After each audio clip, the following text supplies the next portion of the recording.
Chennai shopping mall Aadi blockbuster KG sale. KG చీరల ప్రారంభ ధర కేవలం 150 రూపాయలు మాత్రమే. కొన్ని ప్రత్యేక చీరలపై రెండవ చీర కేవలం 9 రూపాయలకే సొంతం చేసుకోండి. బీఆర్ఎస్ సర్కార్ నిర్ణయాల వల్లే 3 ఏళ్లకే కాళేశ్వరం కూలిందని ఉప ముఖ్యమంత్రి బట్టి విక్రమార్క మండిపడ్డారు. ప్రజల సొమ్మును లూటీ చేసి నీటిపారుదల ప్రాజెక్టులను వృధా చేశారని గత ప్రభుత్వంపై నిప్పులు చెరిగారు. దేవాదుల ఎత్తిపోతల పథకాన్ని సందర్శించిన మంత్రుల బృందం ఎల్నినో ప్రభావాన్ని ఎదుర్కొని దేవాదుల ద్వారా సాధ్యమైనంత మేర గోదావరి జలాలను వినియోగించి సాగుకు నీరందించడమే లక్ష్యమని పునరుద్ఘాటించారు. వర్షాభావ పరిస్థితుల నేపథ్యంలో సాగునీటి వనరులను సద్వినియోగం చేసుకుని రైతుల పంటల సాగుకు భరోసా కల్పించేందుకు మంత్రులు ప్రాజెక్టుల బాట పట్టారు. ఈ మేరకు ఉప ముఖ్యమంత్రి మల్లు భట్టి విక్రమార్క నేతృత్వంలో మంత్రుల బృందం ములుగు జిల్లాలోని దేవాదుల ప్రాజెక్టును సందర్శించింది. కాళేశ్వరం నిర్మాణంలో ఇంజనీరింగ్ నిపుణులను కాదని సొంత తెలివితేటలను వాడడం వల్లనే 3 ఏళ్లకే బ్యారేజీలు కుప్పకూలాయని ఉప ముఖ్యమంత్రి మల్లు భట్టి విక్రమార్క ఆరోపించారు. సమ్మక్క బ్యారేజ్ లో వాటర్ స్టోరేజ్ చేసుకుంటేనే ఆ బ్యాక్ వాటర్ తో ఆ లెవెల్స్ మెయింటైన్ ఇక్కడ నుంచి పంపింగ్ నుంచి నీళ్లు లిఫ్ట్ చేసుకుని ఆ లిఫ్ట్ చేసే నీళ్లని కాలువలకు చెరువులు నింపుకోవడానికో మనం ముందుకు వస్తా ఉన్నాం. దీని పైన కట్టినటువంటి మేడిగడ్డ, అన్నారం, సుందిల్ల ఫ్లో అవుతున్న వాటర్ లోంచి లిఫ్ట్ చేసుకునే పరిస్థితి ఉంటే అసలు బ్యారేజ్ కట్టాల్సిన అవసరం ఉంది. సరే, దానికి వాడు సమాధానం చెప్పాలి. దీంట్లో నీళ్లు ఇలాగే నింపి ఉంచుకుంటే చాలా ప్రమాదం, ఇంకా ప్రమాదం దారితీస్తుంది. 3 బ్యారేజీల్లో కూడా నీళ్లు ఏమాత్రం వచ్చినా గేట్లన్నీ ఫ్రీగా వదిలేసి కింది పోయినట్టు చేయండి. వీటన్నిటిని సంపూర్ణంగా రిపేర్ చేసిన తర్వాత అప్పుడు గేట్లు బంద్ చేసి అవన్నీ నీళ్లు లిఫ్ట్ చేసుకునే కార్యక్రమం చేసుకోండి. అప్పటిదాకా ఇది చేస్తే మాత్రం చాలా ప్రమాదంలో పడతారని చెప్పారు. డ్యామ్ సేఫ్టీ అథారిటీ వాళ్ళు, సిడబ్ల్యూసీ వాళ్ళు ఏమో దీంట్లో నీళ్లు నింపబాకండి. ఆ రోజే అసలు ఇంజనీర్లు చెప్పినట్టుగా కట్టి ఉంటే అది కూలిపోయేది కాదు. మీరు చెప్పినట్టు చేద్దామా, మీరు చెప్పినట్టు చేద్దామంటే ఆల్రెడీ ఒకసారి మీరు చేస్తే అది కూలిపోయారు. మళ్లీ అట్లాగే చేస్తే 3 కనపడకుండా కూడా పోతాయి. గత 4 నెలల్లో ముఖ్యమంత్రి రేవంత్ రెడ్డి, ఉత్తమ్ కుమార్ రెడ్డి దేవాదుల ప్రాజెక్టును సందర్శించి పనుల పురోగతిపై అధికారులకు దిశానిర్దేశం చేశారు. వచ్చే ఏడాది దేవాదుల ప్రాజెక్టు నుంచి పూర్తి స్థాయిలో గోదావరి జలాలను సాగుకు అందిస్తామని మంత్రి ఉత్తమ్ పేర్కొన్నారు. ప్రాజెక్టుకు అవసరమైన నిధులను వెంటనే విడుదల చేస్తామని, పెండింగ్ లో ఉన్న 146 కోట్లు తక్షణమే విడుదల చేస్తున్నట్లు ఉప ముఖ్యమంత్రి భట్టి విక్రమార్క ప్రకటించారు.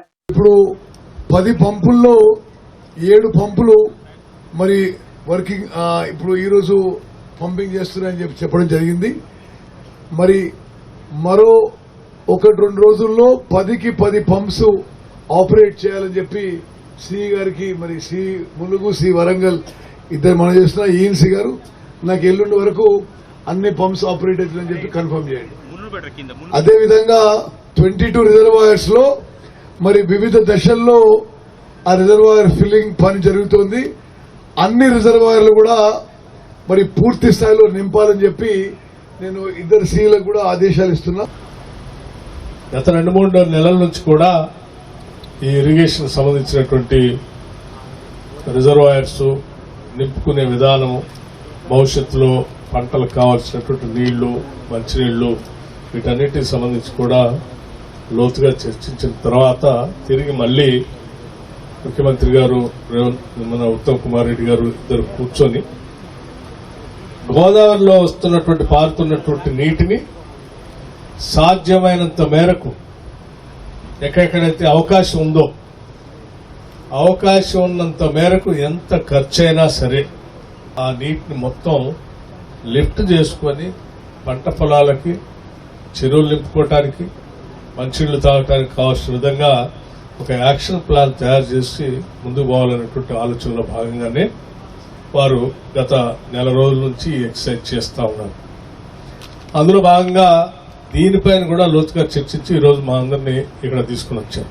దేవాదుల ద్వారా తొలి దశలో 1.23 లక్షలు, రెండో దశలో 1.93 లక్షలు, మూడో దశలో 2.39 లక్షల ఎకరాలకు సాగునీరు అందించే వీలుందని మంత్రి పొంగులేటి శ్రీనివాసరెడ్డి పేర్కొన్నారు.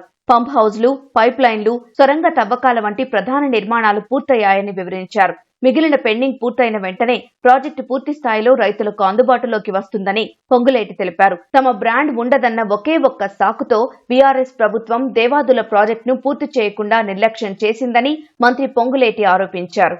ప్రజా ప్రభుత్వం, గౌరవ ముఖ్యమంత్రి రేవంత్ రెడ్డి గారి నాయకత్వంలో ఈ ప్రభుత్వం ఏర్పడిన తర్వాత ఈ దేవాదుల ప్రాజెక్టుని ఎట్టి పరిస్థితుల్లోనైనా పూర్తి చేయాలని ముఖ్యమంత్రి గారి సంకల్పంతో గౌరవ ముఖ్యమంత్రి గారు ప్రత్యక్షంగా ఇక్కడికి ఈ ప్రాజెక్టు దగ్గరకు సుమారు 4 నెలల క్రితం వచ్చి ఈ జిల్లా ఇన్ఛార్జి మంత్రిగా నాకు, నీటిపారుదల శాఖ మంత్రులకి, సహచర శాసనసభ్యులకి కూడా ఎట్టి పరిస్థితిలో ఈ రాబోయే 1 ఇయర్ లో దీన్ని పూర్తి చేయాలనే టార్గెట్ ఇవ్వటం జరిగింది. ఇంతకు ముందే సుమారు 122 కోట్ల రూపాయలు ల్యాండ్ ఎక్విజిషన్ కి రిక్వైర్మెంట్ ఉంది. సుమారు 70 కోట్ల రూపాయలు వర్క్ బిల్స్ పెండింగ్ ఉన్నాయని అధికారులు చెప్తున్నారు. రాష్ట్ర ప్రభుత్వ పక్షాన మరికొన్ని గంటల్లో అవన్నీ కూడా నిధులు రిలీజ్ చేసి వడివడిగా ఈ ప్రాజెక్ట్ ని పూర్తి చేయాలనే చిత్తశుద్దితో ఈ ప్రభుత్వం ఉంది. ఎట్టి పరిస్థితుల్లో ఈ పీరియడ్ లోనే 100కి 100% ఈ ప్రాజెక్టుని పూర్తి చేస్తుంది. దేవాదుల ప్రాజెక్టు నుంచి ఈ నెల 1 నుంచే 7 పంపుల ద్వారా గోదావరి జలాలు ఎత్తిపోస్తుండగా పలు రిజర్వాయర్లు జలకళను సంతరించుకుంటున్నాయి. 2 రోజుల్లో 10 పంపుల ద్వారా జలాలు ఎత్తిపోస్తే మరికొన్ని జలాశయాలకు గోదావరి జలాలు వచ్చి చేరే అవకాశం ఉంది.